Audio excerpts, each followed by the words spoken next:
Roller bearing को fitting करने के लिए आपको सबसे पहले ये वाली कौन फिटिंग करना है, उसके बाद ये लगेगा, है ना।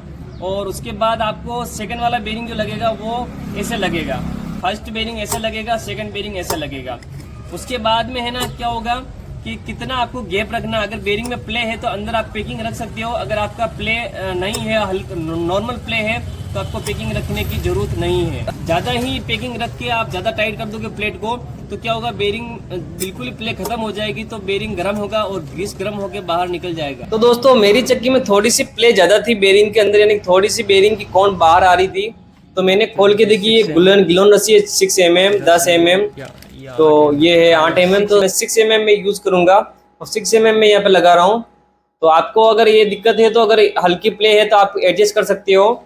और देखिए मैं ग्लोन रस्सी लगा के आपको, उसके बाद में ये प्लेट जो लगाते हो आप ज्यादा टाइट भी नहीं करना है, आपको सुविधा अनुसार करना है। इस बेरिंग का फायदा ये रहता है कि अगर एक बेरिंग में भी आपकी ये प्ले रहेगी थोड़ी सी, तो दोनों बेरिंग एक जैसा काम करेंगे। यानी कि ऐसा नहीं है कि मतलब एक कोण हल्की इधर है तो आपका एक बेरिंग में प्ले हो जाएगी, एक में नहीं होगी, दोनों सेम रहेगी। लेकिन क्या होता है, जो बॉल बेरिंग होता है ये वाला, इसमें ये समस्या होती है, अगर आपका एक बेरिंग में प्ले है और एक बेरिंग नया है तो क्या होगा, नया बेरिंग के ऊपर लोड पड़ेगा और इसके ऊपर पड़ेगा ही नहीं। यानी कि दो रोलर बेरिंग इस बेरिंग के मुकाबले 10 गुने हैं। यानी कि आप ऐसे 10 बेरिंग लगाए हुए हैं, अगर दो बेरिंग लगाते हो तो ये 10 बेरिंग का काम कर रहा है। यानी कि इसे 10 बेरिंग लगे हुए हैं, ये सोच के चलना। आप सोच रहे होंगे क्या हम जो 40 mm की शाफ्टिंग है उस रोलर बेरिंग ऐड कर सकते हैं क्या, उसमें लगा सकते हैं दोस्तों? तो दोस्तों एक्चुअली क्या होता है, 40 mm की शाफ्टिंग में आप रोलर बेरिंग लगा तो सकते हो, लेकिन उसी चक्की में काम करेगा जिसकी शाफ्टिंग सही होगी।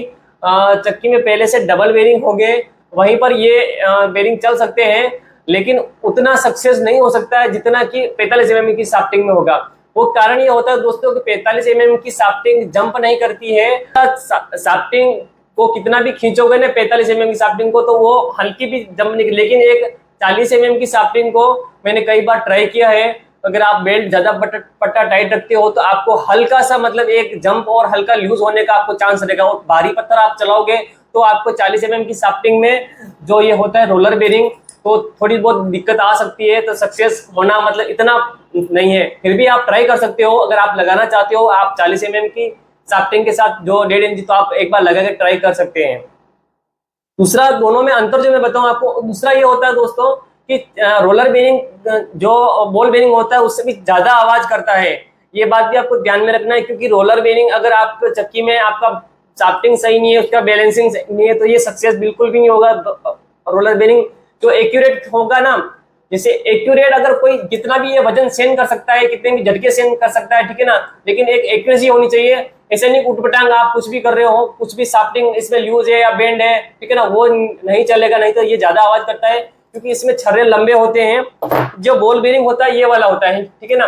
जो बॉल बेरिंग चलता है ना दोस्तों, सिर्फ ऊपर का हिस्सा और नीचे का हिस्सा सिर्फ पॉइंट ही टच होता है, ठीक है ना। तो इसमें घर्षण कम होता है, ये बेरिंग गर्म कम होता है बॉल वाला बेरिंग, लेकिन इसका छर्रा जल्दी घिस जाता है, तो इससे प्लेज भी जल्दी हो जाती है, बेरिंग जल्दी खत्म हो जाता है। और रोलर बेरिंग में क्या होता है कि इसका जो है ना, ये इतना जो होता है ना, इसका तो सिर्फ हो गया एक पॉइंट, ठीक है ना, और इसमें हो गया ये पूरा छर्रा टच होता है। यानी कि ये देखिए पूरा छर्रा टच होता है, तो इसमें क्या प्ले होती है वो बहुत कम होती है दोस्तों। तो एक बेरिंग ऐसे लगता है, एक बेरिंग ऐसे लगता है, तो दोनों मतलब एक साथ जुड़ के चलते हैं।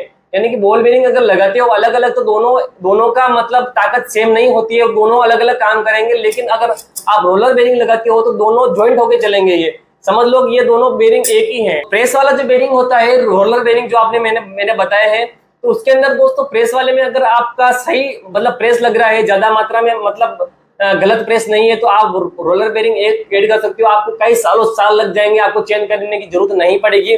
लेकिन आपका क्या होता है, जो नॉर्मल चक्कियां होती है उसमें कभी शाफ्टिंग ऐसे चलती है, कैसे कभी ऐसे चलती है, थोड़े बहुत ऊपर नीचे होता है, तो उसके लिए आपको ये वाले बेरिंग यूज में लेना है, जो कि देखिए ये वाले छर्रे वाले है ना। तो इसकी भी लाइफ काफी अच्छी होती है, अगर आप बढ़िया तरीके से चलाते हो 3 साल आराम से ये बेरिंग चलते हैं। और ये बेरिंग कब खराब होते हैं, अगर आप जबरन ज्यादा प्रेस लग रही है तो क्या होता है, गर्म हो गए। कोई भी चीज दोस्तों लिमिटेड होती है, अगर गलत मात्रा में कुछ भी आप कर रहे हो तो जल्दी मतलब खत्म हो जाएगा। तो ये बेरिंग भी आप इस्तेमाल कर सकते हो। और रोलर बेरिंग आपको प्रेस वाला वहीं पर इस्तेमाल करना है जहां पर नॉर्मल प्रेस लगती हो। ऐसे नहीं उठपटांग आपकी चक्की चल रही है, आप बेरिंग लगा दिया रोलर वाला, क्योंकि दोस्तों रोलर बेरिंग में ग्रीस जल्दी गर्म होता है, बेरिंग जल्दी ज्यादा गर्म होता है, ये बात भी ध्यान रखना, क्योंकि संपर्क क्षमता ज्यादा होती है रोलर बेरिंग में, लंबे छर्रे होते हैं, ग्रीस की आवश्यकता ज्यादा होती है, तुरंत बेरिंग गर्म हो जाता है, तो ये चीजें ध्यान में रखना है, ठीक है ना। बाकी दोस्तों रोलर बेरिंग काफी अच्छे हैं।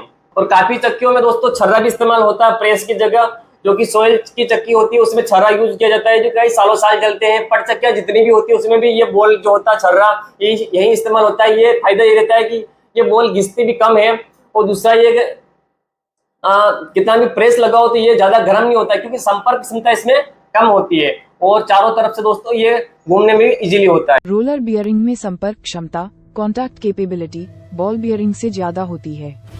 रोलर बियरिंग में लाइन संपर्क होता है, जबकि बॉल बियरिंग में पॉइंट संपर्क होता है।